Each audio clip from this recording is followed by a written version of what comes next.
एक तरफ पूरी दुनिया में इस वक्त संकट आया हुआ है। मिडिल ईस्ट में छिड़े जंग की वजह से तेल पर सबसे ज़्यादा संकट है और इसका असर पूरी दुनिया में देखने को मिल रहा है और इससे भारत भी अछूता नहीं है। प्रधानमंत्री नरेंद्र मोदी ने देश के सामने 7 अपील की और देश को ये बताया कि तेल किफ़ायत के साथ इस्तेमाल करना है, गोल्ड जितना हो सके आप ना खरीदें, विदेशों की यात्रा ना करें। ये सब कुछ इसलिए कहा गया ताकि विदेशी मुद्रा भंडार बना रहे और डॉलर देश से बाहर ना जाएं, क्योंकि गोल्ड की अगर आप बात करेंगे तो 99% हम इसे इंपोर्ट करते हैं, तेल भी बाहर से खरीदा जाता है और स्ट्रेट ऑफ हॉर्मुज़ बंद होने की वजह से तेल का संकट पूरी दुनिया पर है और अब देश के ऊपर भी जो इसका असर है वो दिखने लगा है। पेट्रोल और डीजल की कीमतों में इजाफा हो गया है।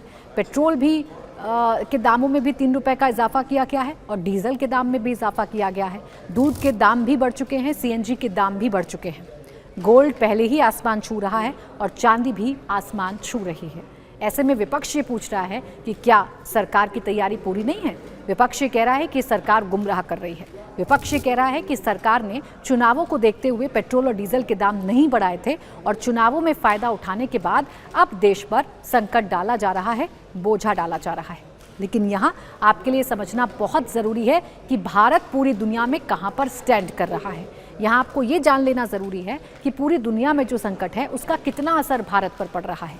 भारत में जो कीमतों का इजाफा पेट्रोल डीजल में हुआ है वो पूरी दुनिया के मुकाबले कितना है। तो आइए कुछ देशों की बात कर लेते हैं। म्यांमार की बात करें तो म्यांमार में 89.7% पेट्रोल में बढ़ोतरी हुई है और डीजल में 112% की बढ़ोतरी हुई है। भारत के मुकाबले ये कितना ज़्यादा है आप देखिए, भारत में सिर्फ 3% की बढ़ोतरी हुई है। भारत में पेट्रोल डीजल की कीमतों में 3% की बढ़ोतरी हुई है, जबकि आप म्यांमार में देखेंगे तो 112% की बढ़ोतरी हुई है। मलेशिया में पेट्रोल 56% बढ़ गया है और डीजल 71% बढ़ गया है। और पाकिस्तान की अगर आप बात करेंगे, हालांकि पाकिस्तान से भारत की तुलना करना बिल्कुल बेईमानी है। पाकिस्तान कंगला देश है, भिखमंगा देश है और वहाँ पर तो जनता वैसे ही रोटी के लिए दाने दाने के लिए तरसती रहती है। लेकिन वहाँ पर भी पेट्रोल के जो दाम है वो 54% से ज़्यादा बढ़ चुके हैं और 44% से ज़्यादा डीजल में बढ़ोतरी हुई है। वहाँ तो 500 रुपये लीटर मिल रहा है पाकिस्तान में पेट्रोल और डीजल। वहाँ की जनता तो बहुत ही परेशान है।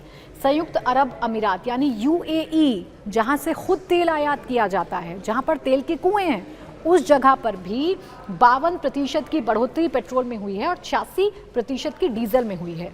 अमेरिका जो खुद इस वक्त युद्ध में घुसा हुआ है या युद्ध की वजह से जिसने पूरी दुनिया में टेंशन पैदा कर दी है, जो मिडिल ईस्ट से उलझा हुआ है, उस अमेरिका में भी 44% पेट्रोल में बढ़ोतरी हुई है। ट्रंप को लेकर ये कहा जाने लगा है ना कि ट्रंप की नज़र पूरी दुनिया के तेल पर है।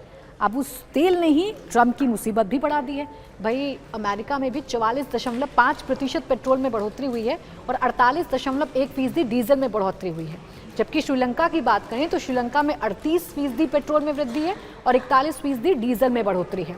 ब्रिटेन की बात करें तो 19% दाम बढ़े हैं और 34% डीजल के बढ़े हैं। जर्मनी की बात करें तो 13% पेट्रोल में बढ़े हैं और 19% डीजल में बढ़े हैं। जापान की बात करें तो तकरीबन 10% पेट्रोल में बढ़े हैं और डीजल में 11% की बढ़ोतरी हुई है। ऐसे में भारत में जो दाम बढ़े हैं वो इसका बहुत कम है। सिर्फ 3% दाम भारत में बढ़े हैं।